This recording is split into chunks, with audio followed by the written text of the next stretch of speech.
दोस्तों, हम सब अपने जीवन में कभी न कभी अपनी कंपैरिजन दूसरों से ज़रूर करते हैं। शायद इस दुनिया में कोई आबाद होगा कि लोग अपना कंपैरिजन ना करते हो।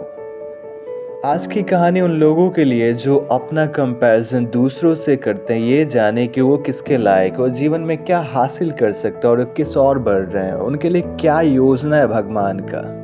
ये कहानी एक बीए ग्रेजुएट के लाइफ के ऊपर बेस है। इसकी ग्रेजुएशन तब कंप्लीट हुई जब मार्केट में रिसेशन थी। हर यंग ग्रेजुएट की तरह इसके भी जीवन से कुछ उम्मीदें थे, कुछ सपने थे। ये भी हर दूसरे ग्रेजुएट की तरह जीवन में कुछ करना चाहता था, अपने आप को बेहतर बनाना चाहता था, सफलता को हासिल करना चाहता था। कहानी का यह किरदार एक बहुत बड़ी चीज़ का शिकार था, अपनी कंपैरिजन दूसरों से करने का शिकार था। जब भी चीज़ें इसके मुताबिक होती ये बहुत खुश होता और जब भी चीज़ें इसके विपरीत होती ये बहुत दुख होता और अपनी कंपैरिजन यह कहकर करने लगता कि हे भगवान, मेरे साथ ही ये सब क्यों हो रहा है, क्यों मुझे ही दुख मिल रहा है, क्यों मुझे ही विफलताएं मिल रही है। सारे मेरे दोस्त जीवन में आगे बढ़ रहे हैं, मैं क्यों नहीं बढ़ पा रहा हूँ, क्यों मुझे सफलता नहीं मिल पा रही है। यह किरदार अपनी सेल्फ वर्थ को इस आधार पे नापता है कि वो दूसरों के मुताबिक जीवन में कितना आगे बढ़ा है। जब इसकी ग्रेजुएशन कंप्लीट हुई तो इसके कई सारे दोस्त अपने जीवन में ऑलरेडी सेटल हो चुके थे। कोई अमेरिका चला गया, कोई अपने फादर के बिजनेस को संभालने लगा, कोई खुद का बिजनेस शुरू कर दिया। लेकिन ये व्यक्ति अपने जीवन में कुछ भी नहीं कर पा रहा था। नौकरी की तलाश में कई जगह इंटरव्यू देने गया, लेकिन वहाँ पर भी इसे नौकरी नहीं मिली और रिजेक्शन का सामना करना पड़ा।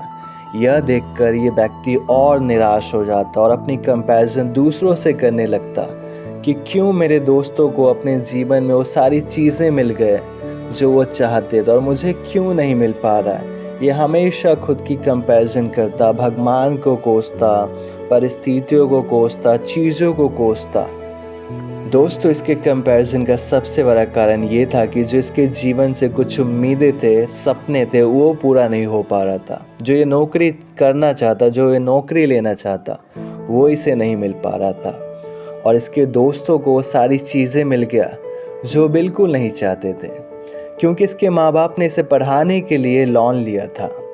अब ये व्यक्ति उसको सदाने के लिए जॉब तक नहीं ले पा रहा। और कोई व्यक्ति क्यों ना अपनी कंपैरिजन दूसरों से करे ऐसे सिचुएशन में जब आपको सारी चीज़ें ना मिले जिसके आप हकदार हैं। आप भी यही फील करेंगे, हम भी यही फील करेंगे अगर हमारे माँ बाप हमारे लिए कर्जा लेते, हमें पढ़ाते और हम उन कर्जों को नहीं सदा पाते तो कैसा महसूस होता होगा। सेम यही इस व्यक्ति को अभी महसूस हो रहा है, क्योंकि अभी तक हर चीज़ इसके अकॉर्डिंग हो रही थी, लेकिन आज पहली बार चीज़ें इसके विपरीत हो रही थी। इसलिए बहुत फ्रस्ट्रेटेड था, बहुत दुखी था। ये अपने स्कूल में टॉपर था, अपने कॉलेज में टॉपर था, अपने दोस्तों से पढ़ाई लिखाई में बहुत आगे था, लेकिन एक चीज़ में ये व्यक्ति पीछे था। खुद की कंपैरिजन करके खुद को नीचा दिखाता, खुद को अंडर एस्टिमेट करता और यही चीज़ इसे सुसाइड के विचार की ओर ले जाता। एक दिन फ्रस्ट्रेटेड होकर ये व्यक्ति जंगल की ओर चला जाता और खुद को ये कोसने लगता कि मैं किसी चीज़ का लायक नहीं हूँ, मैं कुछ कर नहीं सकता, मैं अपने माँ बाप का कर्जा नहीं सदा सकता, इसलिए मैं सुसाइड करने जा रहा हूँ। क्योंकि इसके घर के फाइनेंशियल कंडीशन भी अच्छे नहीं थे और अब इसे अच्छी नौकरी नहीं मिल पा रही थी जिससे ये अपने माँ बाप के लोन को सदा पाए। इसी को लेकर ये अपने मन में एंगर, रिजेंटमेंट और फ्रस्ट्रेशन रखता। जंगल में बैठकर ये खुद को कोस रहा था, अपनी किस्मत को कोस रहा था, अपनी लाइफ को कोस रहा था, मानो ऐसे कि भगवान से बात कर रहा। और भगवान को सुसाइड करने से पहले ये एक बात कहता कि हे भगवान, अब मेरे जीवन जीने का कोई उद्देश्य नहीं है, क्योंकि ना तो मुझे अच्छी नौकरी मिल पा रही है जिससे मैं अपने माँ बाप की लोन को सदा पाऊँ, ना ही मुझे लगता है कि मैं सफलता को हासिल कर पाऊँगा, इसलिए मैं सुसाइड करने जा रहा हूँ। क्योंकि आपने मेरे जीवन जीने का कोई कारण ही नहीं छोड़ा है, क्योंकि आज तक सारी चीज़ें मेरे अकॉर्डिंग होती थी, आज चीज़ें मेरे विपरीत कैसे हो रही है भगवान। मैंने क्या किया है, क्यों मुझे सफलता नहीं मिल पा रही है, क्यों मैं अपने माँ बाप के लोन को नहीं सदा पा रहा हूँ एक अच्छी नौकरी लेकर। आखिर क्यों मेरे दोस्त मुझसे जीवन में आगे बढ़ गए, जो कभी नालायक थे, जो कभी अच्छे पढ़ाई लिखाई नहीं करते थे। आखिरकार ये सारी चीज़ें क्यों मेरे साथ ही हो रही है भगवान। आपने मेरे जीवन में उम्मीद की कोई किरण ही नहीं छोड़ी है, जिसको देखकर मैं जीना चाहूँ, कुछ करना चाहूँ। इसलिए मेरे पास सुसाइड करने के अलावा कोई दूसरा ऑप्शन नहीं है। दोस्तों, एक आवाज़ आती है, जैसे मानो कि भगवान स्वयं इसके प्रश्नों का जवाब देने आए हो। वो आवाज़ इससे कहती है, रुको, सुसाइड करने से पहले मैं तुम्हें बताना चाहता हूँ, कुछ बताना चाहता हूँ। अगर तुम्हें अच्छा लगे तो तुम अपने मन को बदल सकते हो, अगर ना लगे तो तुम सुसाइड कर सकते हो। तो वो आवाज़ इससे कहती है कि अपने आसपास देखो, तुम्हें क्या दिख रहा है। तो वो व्यक्ति अपने आसपास देखता है, उसे दो चीज़ें दिखाई देती है। एक छोटा सा पौधा जो बहुत हरा भरा है, सुंदर है, और एक दूसरी ओर एक बांस का अंकुर होता है जो अभी ज़मीन की छाती को चीर कर बाहर निकल रही होती है।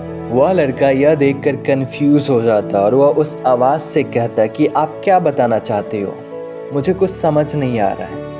तो वह आवाज़ उससे कहती कि जो तुम अपने आसपास दो चीज़ें देख रहे हो, एक और पौधा जो बहुत सुंदर है, दूसरी ओर बांस का अंकुर जो अभी ज़मीन से निकल ही रहा है, इन दोनों को मैंने एक साथ ही रोपा था। समान धूप दी, समान ज़मीन दिया, समान पानी दी, समान देखभाल की, लेकिन ये पौधा जल्दी बड़ा हो गया और ये बांस का अंकुर अभी ज़मीन से निकल ही रहा है। तुम्हें पता है इन दोनों के बीच फ़र्क क्या है?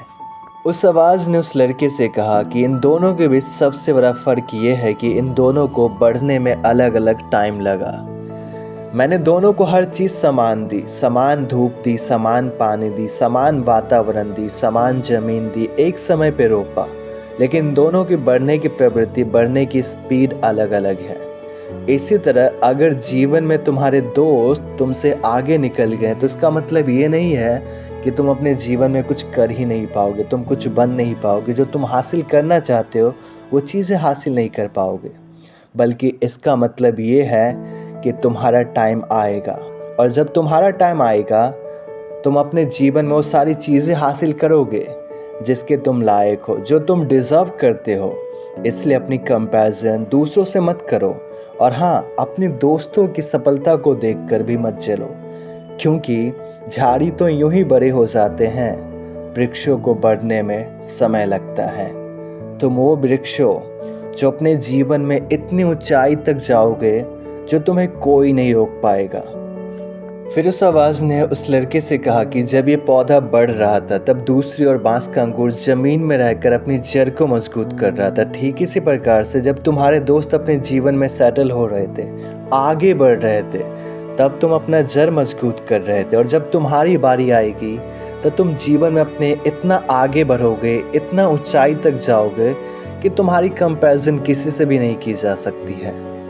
तुम्हें पता है ये बांस का पेड़ एक एक दिन में 60-60 फीट लंबा होता है। इसकी कंपैरिजन किसी भी अन्य वृक्ष से नहीं की जा सकती। ठीक इसी प्रकार से तुम्हारी कंपैरिजन इस दुनिया में किसी से नहीं की जा सकती, क्योंकि हर चीज़ की अपनी स्पीड होती है और हर चीज़ इस दुनिया में अपने स्पीड के अकॉर्डिंग ही बढ़ती है। तुम अगर चाहोगे कि सफलता तुम्हें जल्दी मिल जाए तो ये नहीं हो सकता, क्योंकि वह बांस का अंकुर ज़मीन में रहकर अपनी उम्मीदों को नहीं छोड़ा था। ठीक इसी प्रकार से तुम्हें जीवन में अपनी उम्मीदों को नहीं छोड़ना चाहिए, क्योंकि सृष्टि में हर चीज़ की गति अलग अलग होती है। यदि तुम इस बांस के अंकुर को इस पौधे के साथ कंपेयर करोगे तो ये सही नहीं होगा। ठीक इसी प्रकार से तुम्हें अपना कंपैरिजन दूसरों के साथ नहीं करना चाहिए, और तुम्हारे मन में जो भी रिजेंटमेंट, फ्रस्ट्रेशन, एंगर है वो अपने मन से निकाल दो, और एक पॉजिटिव आउटलुक और माइंडसेट के साथ अपने जीवन को जियो। तुम्हें वो सारी चीज़ें मिलेगा जिसके तुम हकदार हो। यह सुनकर इस व्यक्ति के मन में एक नई उम्मीद जागी और जीवन को जीने का। तब से यह व्यक्ति अपने जीवन में अपनी तुलना किसी से नहीं करता। दोस्तों, ये कहानी का मोरल बहुत सिंपल है लेकिन लाइफ चेंजिंग है।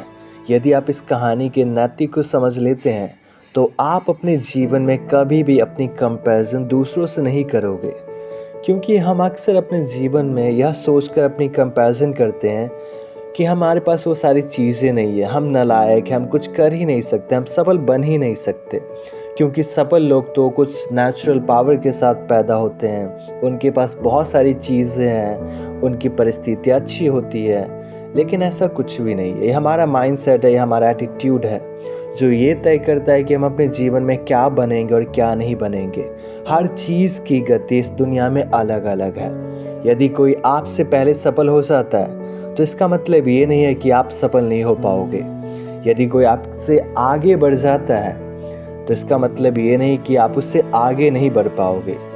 एक चीज़ आपको हमेशा अपने जीवन में याद रखना चाहिए, ये कि जीवन में आपकी गति और दूसरों की गति अलग अलग है। आपको कब सफलता मिलेगी ये आप तय नहीं कर सकते, लेकिन ऊपर वाले को पता है कि आपको कब सफल बनाना है और कब नहीं। इसलिए जीवन में कभी भी अपनी कंपैरिजन दूसरों से मत कीजिए, क्योंकि सृष्टि में हर चीज़ की बढ़ने की गति अलग अलग होती है। ठीक इसी प्रकार से हर व्यक्ति की सफल होने की गति अलग अलग होती है। बस अपने मन में पॉजिटिव थॉट रखिए, अपने एटीट्यूड को पॉजिटिव रखिए, क्योंकि जब आपके एटीट्यूड माइंडसेट पॉजिटिव होते हैं तो आपके जीवन में पॉजिटिव चेंजेस आते हैं और यही पॉजिटिव चेंजेस आपको एक सफल व्यक्ति बनाते हैं। तो इस कहानी के मॉरल को हमेशा याद रखिएगा, अपनी कंपैरिजन दूसरों से कभी मत कीजिएगा, क्योंकि आपकी यूनिकनेस अलग है, दूसरों की यूनिकनेस अलग है। आप में जो बात है वो दूसरों में नहीं हो सकती, दूसरों में जो बात है वो आप में नहीं हो सकती, इसलिए अपनी कंपैरिजन करिए ही मत। तो दोस्तों, मुझे उम्मीद है कि आपने एक कहानी से बहुत कुछ सीखा होगा, और सबसे बड़ी लेसन जो आपने सीखी है ये है कि don't compare yourself with anyone in this world because you are different from other. ये आपको बिलीव करना है। आप सभी को तहे दिल से धन्यवाद इस वीडियो को देखने के लिए। अगले वीडियो में मिलते एक नई कहानी के साथ। तो सीखते रहिए और जीवन में आगे बढ़ते रहिए।